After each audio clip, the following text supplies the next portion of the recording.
Hello, and welcome to this tutorial on how to use the transition presets for DaVinci Resolve, available on Storezar.com. If you haven't already, go and watch my how to import presets into DaVinci video, and then when you have, let's get started.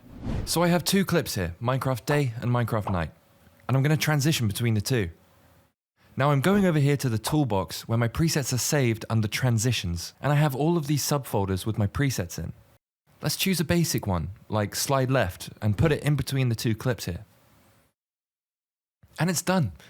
The default transition length is 16 frames long, but you can make that longer by dragging this bit here like this, or shorter by dragging it down like this. It's the same with all of these transitions here.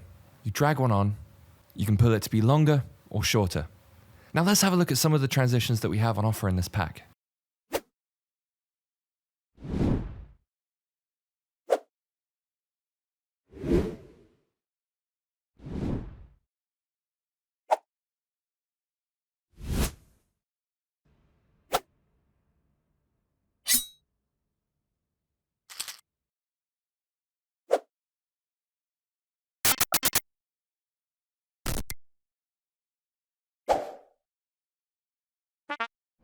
Make sure that you go and check out www.storezar.com, sign up to our mailing list, and stay up to date with our most recent presets and courses. And also subscribe and make sure to check out our other tutorials on our other presets. Alright, see you later.